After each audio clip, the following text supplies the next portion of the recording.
Hello, my wonderful, beautiful friends, guys. Welcome back to r/MaliciousCompliance, where people follow exact orders to the letter to spite someone. And in today's episode, we've got your favorite guys, nightmare Karen bosses getting taught lessons they won't forget. We've got bosses getting fired, getting demoted, and one OP lets one power-tripping boss cost the company hundreds of thousands of dollars. Guys, I hope you enjoy today's stories. Don't shake your heads too hard, and as always, you can send or link your post to this email right here. Let's dive in.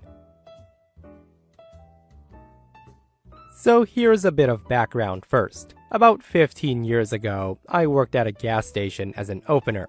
Now, because I was young and somewhat tech-savvy, I was also the de facto IT person for the 3 stores near me, and I'd been heavily involved in setting up a new point-of-sale system for their 2 most successful stores when they swapped from one gas brand to another. The company made me the super admin on all registers, just for ease of transition. Remember this for later. That said, the owner's wife had been awful to me for the 2 years that I worked there. I got bumped to opener by her husband, and she hated having a man be an opener. Historically, every single opener was picked by her and was a woman. But her husband came and he fired the previous opener for theft, so I got a field promotion of sorts. The wife was constantly scrutinizing everything I did. She was constantly calling me in the mornings to be rude and berate me for a bunch of minor things I did wrong. Stuff like, you used wet wipes on the area around the drink machine. I want you to use paper towels and spray. Or, I came into your store last night and there were 3 rows of Snapple apple. You could probably increase sales by putting 1 or 2 of those rows to a different product. Long story short, she was awful to me. I had set up their point of sale systems because I was somewhat tech savvy. I was made super admin on the new registers they had. I was also desperately looking for work when I found a temporary IT job, which led to my current career in IT. I got a new job offer and I gave her husband 2 weeks notice, but I never told her because I did my best to avoid talking to her unless necessary. When she found out it was Tuesday of my last week, she legitimately lost her mind. She gave me a ton of stuff to do and she worked me to the bone until 2 p.m. on the last Friday I worked. Finally, the time came to depart forever, and she personally came with an office worker and she stood by me. And she asked me to delete my account from the register. I knew I was a super admin, and I'd been told if I ever left to convert the account. She had been told this, but she had long forgotten it. So I said, to hell with it, and I complied, and then went to the other store and I did the same thing while she watched. I go about my life, start my new job, and end up about 3 weeks in when I get a frantic voicemail and like 20 text messages and calls from her. I called the office worker who had stood over my shoulder with her and got the scoop. She basically couldn't change any prices at all when the new beer and soda prices started rolling out, and her new opener had just let it all pile up because she didn't know how to do it. They had a bunch of items 5 or 10% below the price they were supposed to be at. The margins on cases of beer are low, and this was nuking their profits. I texted her and said, "You asked me to do this. It's on video, and we have 3 witnesses. The person she had me training, the person I swapped with, and the office worker, who had quit in the 2 weeks since." I then hung up the phone. I found out later that they end up spending $6,000 to get the company back out to fix the issue. The boss's wife legit had a Facebook page at one point, with people planning to crap on her grave when she died one day. So I wasn't the only person she was awful to. But I do feel like I got one up on her, and it does feel good. You know what? With all the stories I read on a daily basis, guys, I am still amazed at how some people manage to screw themselves over big time. And if you thought that was good, OP comes back with this sweet little tidbit. OP says, as a bonus update, the owners eventually fired a friend of mine from the office about 7 years ago. They had been paying people under the table for 31 years, and had about 8 years of QuickBook records of the cash they paid out to those people. He sent that crap directly to a bunch of local and federal labor folks, and within about a year and a half, they got hit for an $800,000 fine. They had like 40 employees, and most people had worked at least a few hundred hours of cash under the table or cash overtime. The only thing that sort of saved them was they were paying the time and a half in cash for overtime, just no taxes and such. They were small business owners, but they owned like 6 gas stations, 3 restaurants, and 2 liquor stores, so it sort of rocked the town. And guys, if you thought that was sweet, this person shares a similar story. A former employer has decided to shoot themselves in the foot with a bazooka. I thought I'd share it here so you can laugh at them too. In a nutshell, the business built its own in-house software, which is designed to cover all aspects of the business, from invoicing, tracking stock, creating reports, semi-automating direct debit billing, and virtually everything else, 1,000 sub-areas. As such, the business ends up with 3 IT departments. One was more hardware issues and basic IT issues. Then there was the medium IT department, who could fix small issues within specific sub-areas of the software. And then the legacy team, who worked on the rawest base level of the software, and they had kept it functioning for over 20 years. That said, in an effort to cut costs, the senior management decided that the legacy team were no longer required, as they were creating a whole new software anyways, and they would be ditching the old one within a year or so. In doing so, they also insisted that the large office they occupied was completely emptied. This included several huge filing cabinets of paperwork, comprising dozens of core manuals and countless hundreds of up-to-date how-to-fix documentation pieces, as well as earlier superseded documents that they could refer back to. The legacy team basically sent an email to the seniors saying, "Are you sure?" To which they received a terse email back specifically stating to destroy all paperwork. They were also ordered to delete all digital files to free up a rather substantial amount of space on the shared hard drive, and then wipe their computers back to factory settings. So, it was all shredded, the files erased totally, and the computers wiped. The team removed every trace of their existence as ordered, and they left for greener pastures. It's been 3 months, and there was recently a power outage which has broken something in the rebooted system. The company can no longer add items into stock, which means invoicing won't work, as the system reads as "can't sell what we don't have."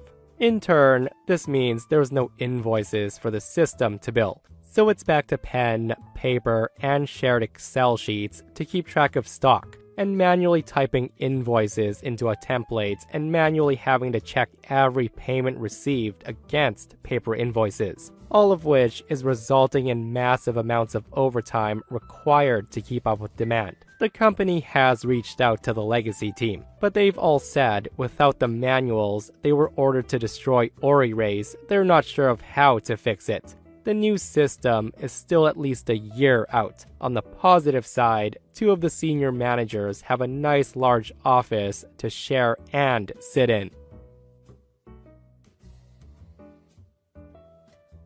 So back when I was a junior engineer, I was working with a piping contractor, supporting a gas plant project that was in the final stretch before commissioning. We were under intense pressure to hit deadlines, and everyone was feeling the heat. One of my responsibilities was reviewing materials before installation, which is basically quality control, to make sure we weren't about to install something that would bite us later. And then the pipes arrived. These were large diameter, high pressure pipes for a critical gas line. But the moment I saw them, I knew something was off. The markings didn't match the material certificates, and some of the weld seams looked rough. When we took a closer look, we found surface defects and laminations at the bevel, which is classic signs of poor quality steel from a dodgy mill. I flagged it immediately. My lead engineer took one look and he agreed these pipes weren't fit for purpose. So we raised it with the project manager, expecting him to do the obvious thing, which is to reject the batch and order replacements from an approved supplier. But here's the thing. This project manager wasn't like most project managers. The guy wasn't an engineer, but he had a Bachelor of Commerce and he landed a job thanks to his uncle, a senior executive. He had zero technical knowledge and he didn't care to learn. To him, it was just another job to push through quickly, to up his bonus, and rejecting the pipes would cause delays, something he was desperate to avoid since it would probably affect his bonus. So his response was to tell us, the supplier says they meet specifications, so they meet specifications. Just install them and move on. I did push back, explaining if these pipes failed under pressure, we were looking at a major incident. But the guy waves me off and he says, just get it done. If it's a problem, the pressure test will catch it. I just said, alright, let's just see how that goes. So the pipes were installed as is, and we moved on to pressure testing. I stood back and watched. As we ramp up the pressure, the pipe's weld seam split wide open and ruptured the pipe. The force of the failure sent a shock wave through the system, and a few of the pipe supports bent. The pressure test failed spectacularly. Now, instead of a minor delay to replace the pipes before installation, we had a catastrophic failure that shut down work for weeks. The entire line had to be cut out, re-welded, retested, the supplier was blacklisted, and an internal investigation was launched into how the pipes had been approved in the first place. We were also made by the client to bear the cost of rework, which costed hundreds of thousands of dollars. As expected, the project manager tried to shift the blame. But my lead engineer simply pulls up the email chain where we clearly raised the defect concerns. Management did not take long to connect the dots. The project manager was taken off the project immediately, and the guy was sacked a month later following initial investigation results, and even his uncle couldn't save him. We never saw him again after that, and the last I heard, he's decided to pursue a career outside of the industry. Yeah, don't you just love it when somebody tries to cut corners for a big payday and it blows up on them, and in this case, quite literally. And another thing, I know the project manager is definitely to blame, guys, but I would put some blame on the company too for a crappy process. Like, I don't know how this company is run, probably shady as heck. But I used to work in the structural steel industry, where the engineer and quality control always had final say if materials get used or not, especially when it came to massive projects like this, because as we learned, the repercussions are insane. And this person comments, I once worked at a place where the lab continually sent glasses way outside tolerance for prescriptions. My district manager wrote me up for rejecting so many and instructed me to give them to patients and only remake if the patient complains. 6 months later, the state board forces the entire chain of stores to be closed in our state. I wasn't a part of the company at that time because they fired me when they found out I made the complaint to the board. A few years ago, I was hired as a manager to create the contracts department of a tech startup. My boss was on the opposite coast as me, and we barely spoke. About a year in, the company hires consultants to overhaul departments except for contracts because it was running so smoothly. I was truly proud of this. The company sent me on a paid trip to the Bahamas as a thank you. After I got back from vacation, I asked for a raise to director level. My boss just said I wasn't there. I then asked for a list of what I would need to be a director. He then sent me a list, which was already everything I was basically doing, and he admitted that if I was director, he would no longer be able to take credit for my work. My friends told me that I need to either leave or put up and shut up. Instead, I chose to kill with kindness. I wholeheartedly apologized to my manager for overstepping, and I said that I'm gonna step back into the manager role. I printed out the manager responsibilities and I posted them to my desk. And things went south quicker than I could have imagined. We started missing sales targets, and production said my boss agreed to a term in this agreement that would completely destroy their budget and product rollout. My boss didn't know commission agreements, and he let sales manipulate contracts, so we were paying commission on contracts with termination clauses. I only interjected once to stop a contract amendment from being approved, because my boss was unknowingly letting a VP artificially inflate sales numbers. The controller and CFO had to get involved. Eventually, the CEO was called in. Stories start circulating about my boss holding stress balls and cursing in meetings. I was more relaxed than ever, and during my newfound free time at work, I studied for and obtained professional certifications. I would also leave early to get to the gym before it got busy.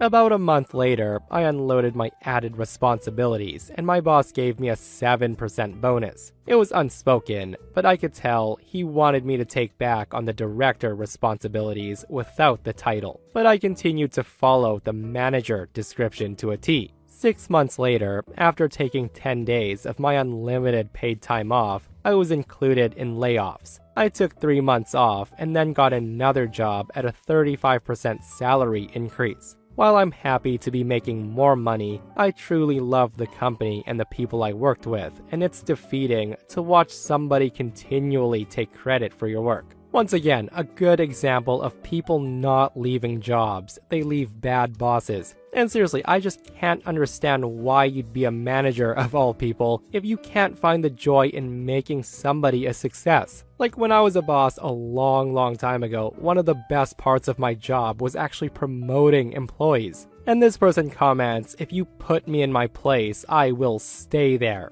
Which is honestly a good way of looking at things, especially if you have a crappy Karen boss. So I work for a major US airline for a long time and at several different airports. There's an area behind the baggage counter where the bags get sorted for their respective flights after they've been checked. We're on our feet most of the time, but we do have chairs at our workstations so we can sit and rest for a minute when there's lulls and bags coming down. With that said, every few years, there's gonna be a new hotshot manager who's gonna turn this airport around and make it the best performing one in the system. And they all have the same idea, to take away the chairs so the agents are always standing at the belt. Now, the agents in this area are generally on the senior side as it's indoors and out of the elements, and we've done the job for a while and we know how to do the job efficiently, and we really do our best to avoid F-ups. But as long as human error is a factor, there will always be some, and taking our chairs does nothing but piss us off. And here's the thing. Their BS excuse is usually framing it as a safety issue and a tripping hazard. So that's where we start. The smaller or oddly shaped bags get sent down in a plastic tub so they don't jam the belt. Maybe you've seen them. We take them off the belt and we stack them up on the ground for someone to come by and collect. Not anymore. We let them pile up on the belt, making it a giant pain in the ass for the poor bastard collecting them. They're bitching constantly to the manager, and we say, "Sorry boss, they're a tripping hazard on the ground." Next, we start following the rules. Our employee handbook lays out very clearly what the company expectations are for us in our job duties. We're only expected to pull 1 bag per minute and take bags out no later than 20 minutes before the flight departs. Now, maybe you've guessed already, but those expectations are nowhere near good enough to actually complete these tasks. So by the company's own rules, we were already going well beyond what's expected of us. We start giving them the bare minimum, 1 bag per minute, 20 minutes prior. The manager was of course pissed. He and the supervisors were throwing bags. And us being unionized, we documented and we grieved every single time it happened. And the company, a few days later, had to pay out several thousands to agents for covered work. There were delays across the board. 1,500 bags missed that day. The next morning, the chairs were back in their spots, and we continued as normal. And afterwards, nobody would give that manager the time of day. That said, a lot of passengers did get effed over that day. but we were working exactly to the rules of our company, so you can blame the airline and not the agents. The handbook was changed after a while, but only extending it to 35 minutes prior instead of 20. It's still 1 bag per minute the last I looked. I was lucky enough to be a part of 3 of these events over the years, but this was the most satisfying. So, to make an already long story as short as possible, here's some background. I'm a manager for a North American railroad, and a lot of our work involves different crafts of employees. Different crafts have different unions and different work rules. The managers of the other crafts and I work together well to get done what we need to get done, especially when some of the work needs to get done at night. The track guys can have a crew assigned to nights while the signal guys can't. Even better, the signal guys who work overnight have to be let go after 12 hours. And if it's now their regular shift because they came in last night, they get paid the rest of the day to go home and sleep. The track guys have all 3 shifts, but we only have a day shift and an evening shift, but no night shift because the boss doesn't want to hire enough people to do it. Now, the company's decided that paying guys to go home 2 hours early on a Thursday, come in and work overtime all night at 10 p.m., and go home at 10 a.m., getting another 4 hours pay to go home and sleep, is the ending of all that's good and pure in the universe, and will eventually lead to the collapse of capitalism, the nation, and indeed the universe itself. So they decide that the second shift guys have to stay an extra 4 hours, and the first shift guys have to come in 4 hours early. That's when I point out that 1, I can't force employees to work overtime unless it's an emergency, and the union isn't likely to agree that, quote, we want to do this at night so we don't affect traffic is an emergency. Number 2, not all employees are qualified on the same things. Number 3, since they took half of my trucks away 5 years ago because savings, I don't have enough vehicles for an entire second crew to show up at 2 a.m. and relieve the guys working in the field so they can go home. The guys currently working will have to stop work, pack up the tools, drive back to the office, and let the smaller relief crew load up. Then they have to drive back out to the work site, do the starting paperwork and briefings, and begin the work. And most importantly, number 4, that while we aren't there, the track guys can't work, because we have to keep taking things off of the rail so the track guys can do their work, and then put them back when the guys are done, so we can run the trains in the morning.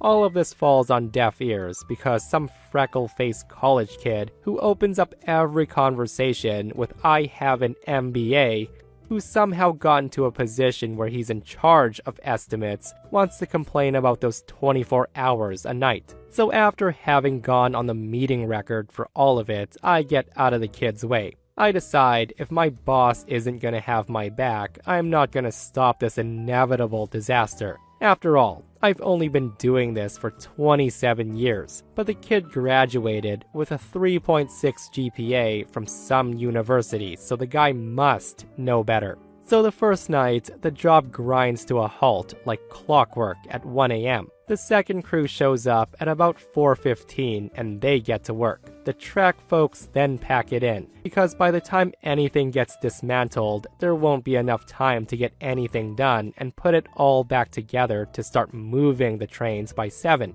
The second night, the shift change was a bit smoother, so they got out of there at 3:45. They managed to get a little work done before packing up. The third and fourth night, it rained really hard, so the drive back to the shop and out to the job site took extra time. No work done after the new crew showed up at 4:30. Bright and early Monday morning, we show up at our morning meeting to find that the track guys got about 30% of the work done that they'd planned for the week, and at this pace would finish a 6-week job more than 15 weeks behind and over budget by more than 300%. Mr. MBA then proceeds to launch into his carefully rehearsed speech about key metrics, percent spent versus percent complete and all sorts of other nonsense. And then he decides to start yelling at me, since I obviously conspired and colluded with my employees to egregiously erode progress for an entire week.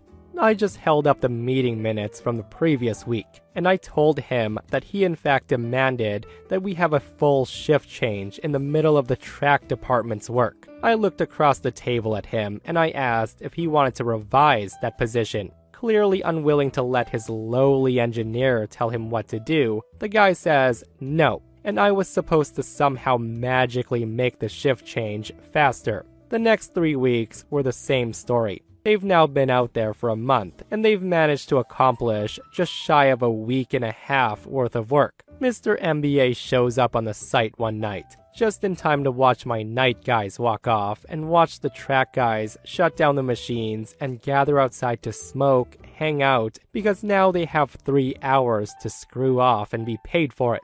My guys had called me when Mr. MBA showed up. So I get out of bed and I get to the job site just in time to see this guy in his shiny, fresh from the package safety gear screaming at the top of his lungs to the guys to get back in their equipment and get back to work. They all refuse because they all know they can't work without us there. Not that they care all that much about our equipment, but because they know Mr. MBA has been throwing a little too much weight around, and nothing makes union employees stick together better or faster than putting screws to a manager who really needs it. I walk up during a profanity-laced tirade, and I cut right in, and I say, "Well, Mr. MBA, I'm sure you're not suggesting that these qualified employees violate Rule XXX, which clearly states that they shall not, under any circumstances, run that equipment through a switch that the signal department hasn't checked,